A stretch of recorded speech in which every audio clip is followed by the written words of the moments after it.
Hello everyone, and welcome to this week's episode of Spinning Plates. First up we have A Beautiful Moment That Reminded Me Why I Love Hospitality by Sir Fatty McGee. I work as a server in a sushi restaurant, and lately I've been a little burned out and had many long, tiring shifts.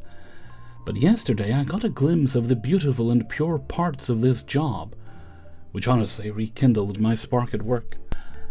A little backstory. I'm Lithuanian and live in Iceland, and when I was around 8 to 10 years old, my mom was a nanny and often had babies over that she was babysitting, and I played with them a lot.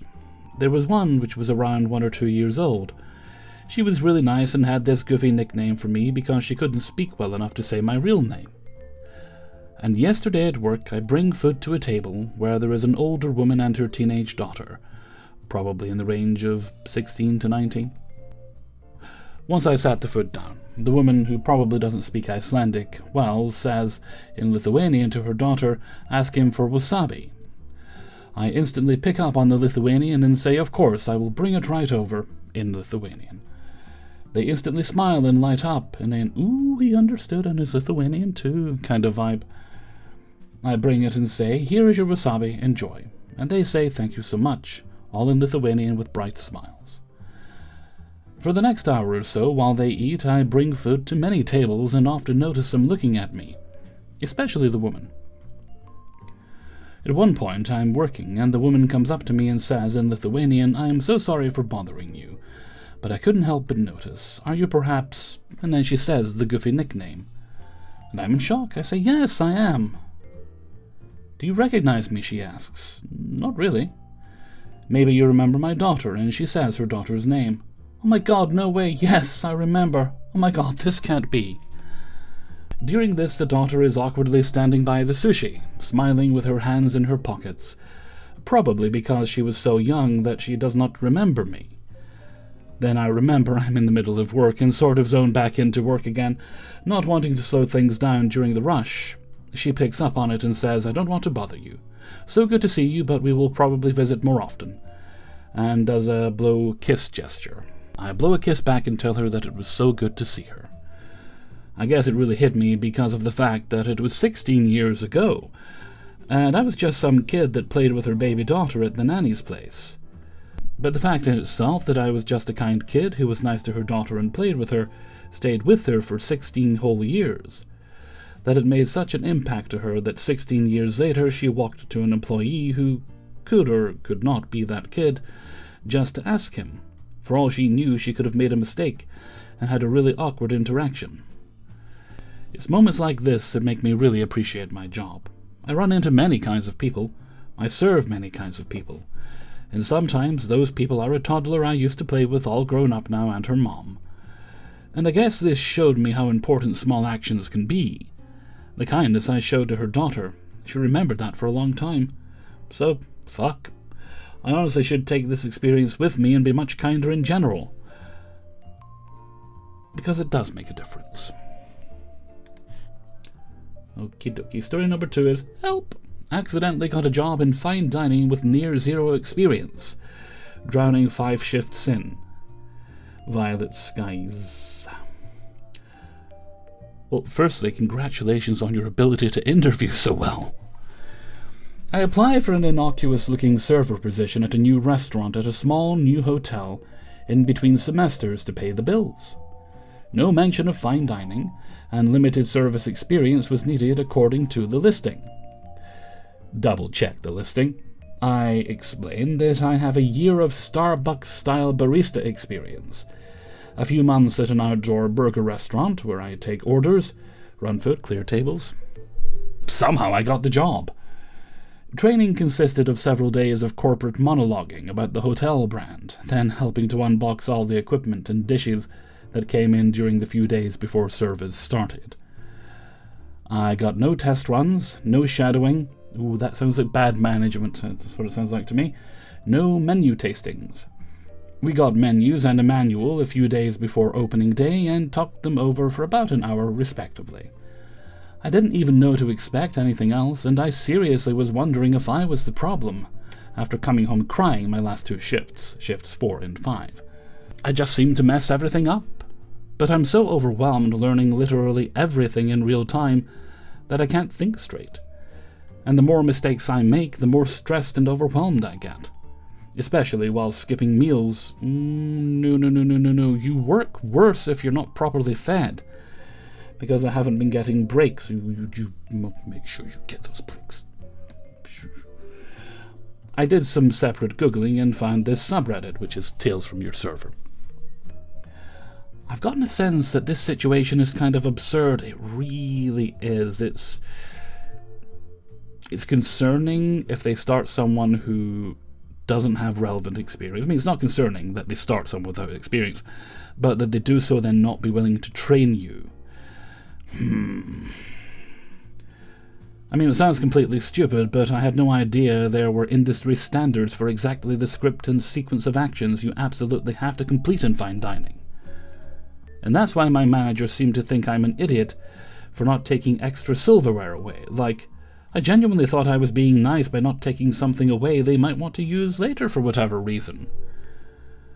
I want to tell myself it will get easier, and I would really like to hear it from others if that's the case. Or, of course, if I need to back out. How do I know when? I just want to add that I don't have any resentment towards my managers. Don't worry, I've got plenty of it on your behalf.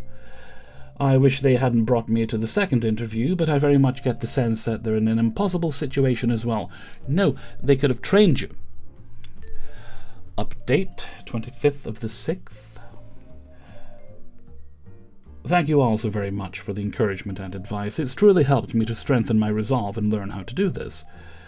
I'm not sure if today's the right day to be giving an update on this particular issue, but it seems there's a lot of interest in this situation, so here goes. I've been assigned back-of-the-house busser substitute dishwasher for the last 3 days.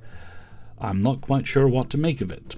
I was somewhat looking forward to putting all this advice into practice, and really giving this my all, but I haven't had the chance. Today, in particular, I'm really quite irritated after my 7 to 4 shift, having not eaten all day, save for a couple of heels of bread snagged from the kitchen and black coffee, and at least half the shift being physically demanding dishwashing alone, non-stop.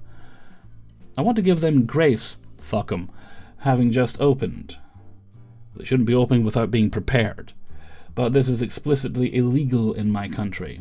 My managers weren't on the floor, so we couldn't bring anything up today.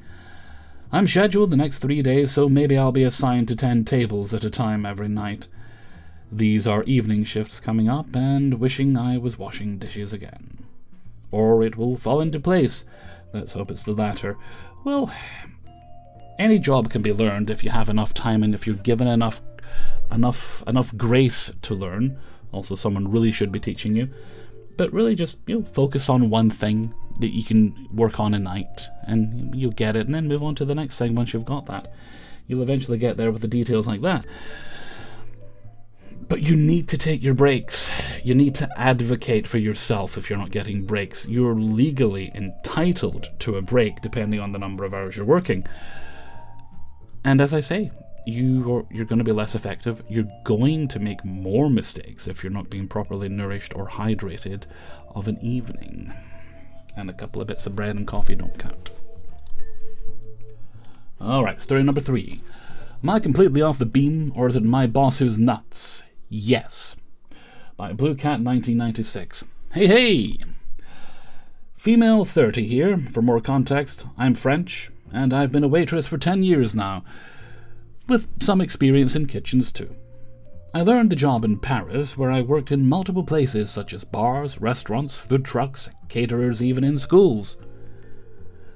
2 years ago, I moved to a smaller city still in France. I started to work for multiple places, but also not with a regular worker contract. Might be important for the next story, maybe. I opened my own company as an independent worker and went to caterers and bars, restaurants as a replacement for workers who got sick, or else for short periods of time.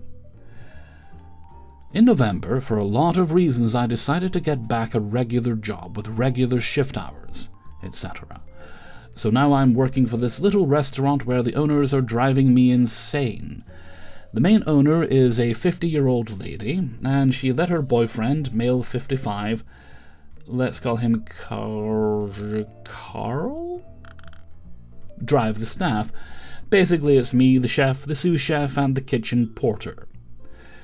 It's that kind of fancy restaurant where I have to put on a white fancy shirt, and a regular meal would cost you €50 minimum. Here's the deal, though. I signed up for 35 hours a week, and always end up working 45 to 55 hours a week, and of course, the extra hours are not paid. What the fuck? Quit! Right, next story. Alright, we're not even like a third into it. That's illegal. I'm pretty sure they have laws about slave labor in France, as well as really good bread. But laws about slave labor are relevant here. No planning is in place. Carl just said arrive at 10 a.m. after the break, come back at 6 p.m. The rest is not his problem, apparently. People don't want to work nowadays, complaining about everything. When I was your age... Sorry, he's French. When I was your age. Blah, blah, blah. The tips get eventually given by my boss whenever she feels like it. She comes like once a week. Maybe that's why she's such a bitch. No, sorry, she comes in like once a week and refuses to let the team share it themselves. From November until now, I got an envelope of €50 3 times at the end of the month. Since January, nothing. Yeah, you definitely, I mean, I'm not sure what the culture's like. I'm sure you probably get a living wage in France. It's not tip culture like the US, but I'd imagine you'd still be getting more than €50. Since January, nothing. It wasn't enough money for me to share between all of you, she said one time I asked. I am so sorry for the accents. I'm going to keep doing them, but I'm so sorry. The owners both show up whenever they feel like it, or don't come at all. Sometimes they help me with the service. Sometimes they just sit and drink with their friends. I wouldn't mind much if Carl was not messing around most of the time, stressing out the team for no reason by running around like a chicken that's got its head cut off. 'Cause he just arrived 1 hour after the shift began, and has no idea what's going on. Those people, they think, oh, let's open a business, let's open a restaurant, it'll be great, we'll have so much fun, but they have no idea what they're doing. I think that's what's happening here. In his mind, helping means taking every order as fast as possible, and then sitting back down with his friends, waiting for the chef and I to do the food and drinks. Yeah, there's no bartender. I do the cocktails and drinks also. He often forgot a dish or two when he'd take an order also. Basically, whenever he's here, I have to check behind him that he made no mistakes. Sounds like you're training him. Sometimes he'd bring people with him that have no experience in the job to help from nowhere, without advising the team before, of course, which results in a mess since they don't know the restaurant or the job. Since he's not here today and arrives whenever he wants, I have to take care of the orders at the bar, the wines, the sodas, etc. He doesn't help, barely replies to my questions when I have one, and then blames me ordering a pack of orange juice when there's only 2 bottles left because people don't order it that much, and it's financially complicated these days. You have to be careful with orders. And the next week I have to clean an order of 12 boxes of wine that he ordered for the price of €50 each. Each bottle, not each box of 6 bottles. Jeez, crazy. I don't know if this is for other countries, but most places I used to work in, they wouldn't buy a bottle for more than €15. Even in school, they teach us to sell drinks a minimum of 3 times more than the price we buy it. And for the minor incidents. I got yelled at for putting straws in soda glasses once. Okay. The other day, Carl came proudly saying, "That customer said that straws are useless, see?" That time he yelled at me about it. It was 2 months ago. He told me the real problem is that customers are stealing the straws, it's metal ones. Oh, I bought some of those ages ago. I've never used them. It just seemed like a good idea at the time. And he can't afford to be buying new ones every month. That said, in 6 months, I've never noticed any missing straw at the table after a customer leaves. Another time he took me apart to tell me that serving drinks on a tray isn't fancy, that I should grab the glasses by hand even though it's a table of 6 or more people. I have to carry the glasses by 2 and go back to the bar until I bring it all to the customers. One day in winter, I put a white pullover top with my shirt under. I thought it was classy enough for the place. I looked kind of like a cliché of a Japanese student in anime. But my boss came in saying, "Why don't you dress with the clothes I bought for you?" A blue dress and a spring suit. And I went, "I'm too cold wearing those," and she went, "Okay, well, buy something to put under this shirt because you're too ugly like this." Madame, have you looked upon your soul? Another day I heard her telling the chef, "Don't talk to Blue Cat 1996, otherwise she'll spend too much time in the kitchen." At first, I was kind of glad to work in a small place like this, where the boss would buy me clothes to work with, Christmas presents for each member of the team, etc. Now that I tried to talk to her and Carl about the things that bother me, the only answer I got was, "I spoiled you too much. That's why you're acting like an ungrateful brat now. You can quit if you're not happy here." I started questioning those acts of kindness she had at the beginning. Yes, performative bullshit. Sometimes I wonder if I'm not a bit too difficult, like the straws and stuff. After all, it's not a big deal. There's a lot of little things that mount up to become a big deal. I can serve glasses without if it's a problem for him. Other times I'm like, this dumbass has no idea how to work properly. Not only that, but he's 100% sure he's always right. Well, he's at that age. Before Carl and my boss got together, the guy never worked in a restaurant before, but he knows everything best. But of course he does. He's eaten food, he's drank drinks, and that makes him an expert. Whatever you're discussing about, he's right, so he can't realize that every time he shows up, he ruins the service. I never worked in a place with such a clumsy management before. But I feel like Carl and my boss aren't really bad people, just a bit dumb. Well, I don't know them personally, but they sound like fucking wankers. So I'm in between reporting them to work inspection or trying to talk properly with them. Well, I think we know that talking properly with them will fail. I'm getting too tired to handle this shit anymore. And I'd like advice, guys. I wrote a lot. Thanks if you read it all, and wow, impressive. Well, you've got a little bit of experience under your belt now, and the fact of the matter is, good restaurants are always looking for employees.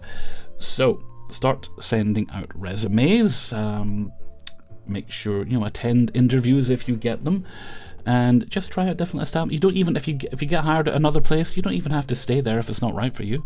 Just, apply for different jobs until you find one that works for you. Understand that, it can often be difficult depending on the time, especially the time of year, to get hired in a place. But like I say, you got skills that are in demand in the food service industry. If you want to sit at a dirty table, I won't stop you. By eternally not fine.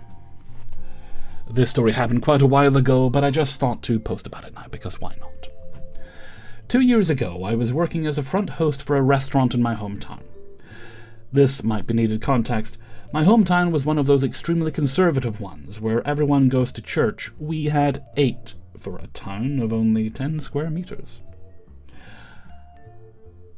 And every old person is a religious gnat who, as soon as they get out of church, become some of the nastiest hypocrites you've seen.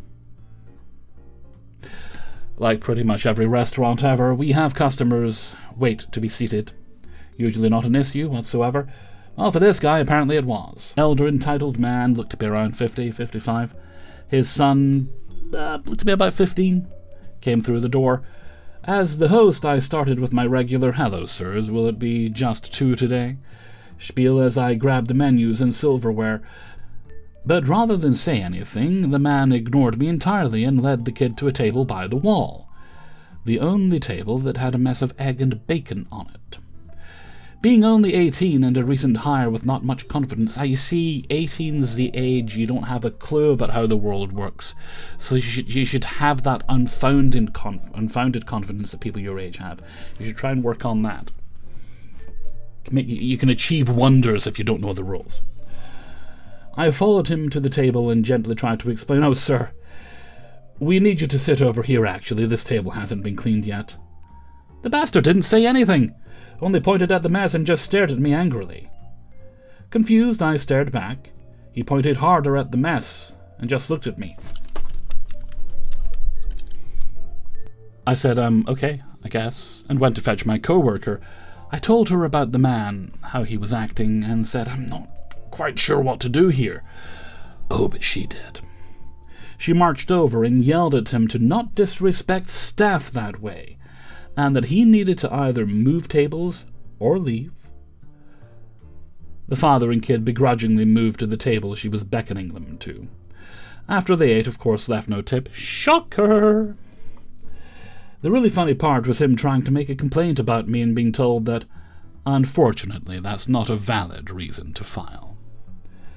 The only reason I knew it even happened is because someone told me about it when I came in the next day. Not a very eventful story, but it's one that baffles me. It's nice to know your co-workers have your back, though, because you gotta keep these puppy heads in their place. Fifth and final story. Is my boss allowed to take our tips? Nope. This is Maine, Egg Wonka. I do have a rant before I get into the legal part of this post. I, 19 female, work in Maine at a coastal takeout and dine-in spot. This is my second summer there, and I am able to work every front-of-house position. Waitress, cashier, food runner, expediter. It's a small place, and we probably have 10 employees, and the owner is the only manager. Today I'm just on my last straw. Don't tell that guy in the story in France about the straws.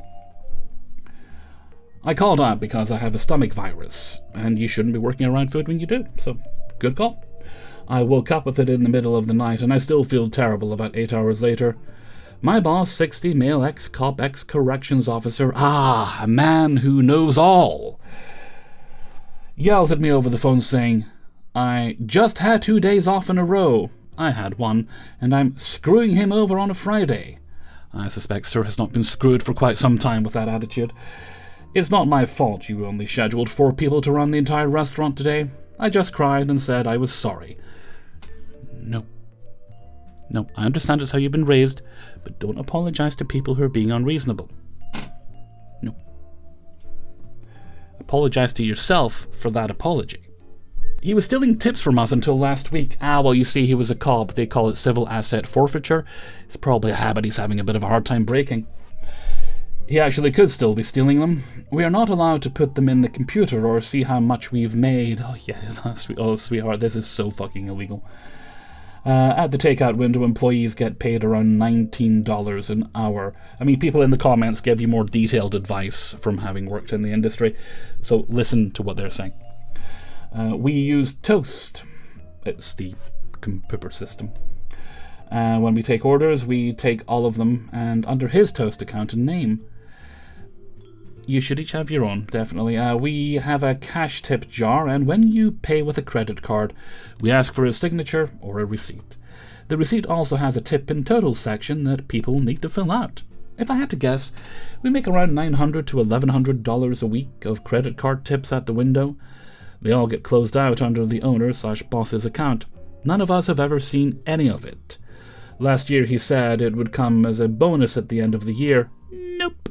This year he said we get paid too much to get the tips, so he uses them to cover employee meals, which he makes us pay for half of anyway. We hired a new girl that had worked in a lot of restaurants, and she called him out. So he decided that he was going to take our cash tips, combine them with the credit card tips, and split them between everyone in the restaurant on our paychecks, which I'm fine with for the most part. I like having my cash tips, but at least we're getting some credit card now. He keeps bringing it up pretty passive-aggressively. We get paid too much to get the tips. Dunkin' employees get tips, so they get paid less. I understand I get paid a lot, and I was doing fine without the tips.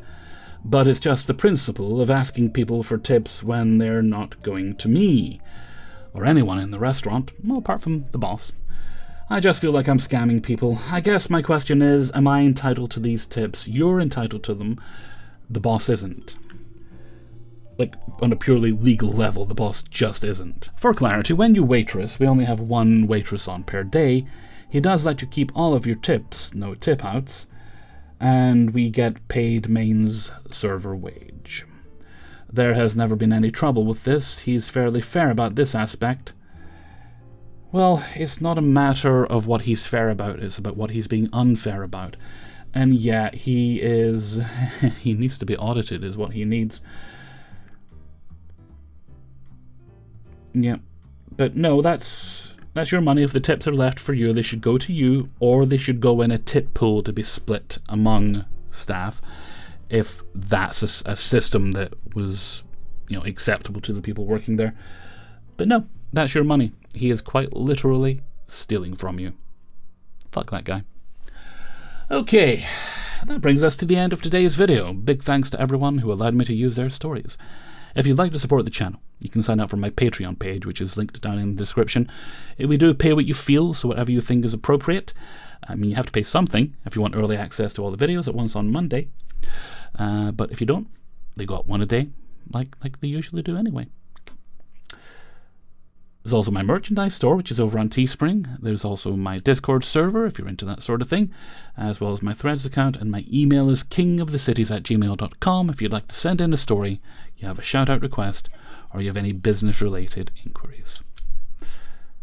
That's everything for now, so until next time, thank you very much for watching, and take very good care of yourselves. Bye-bye.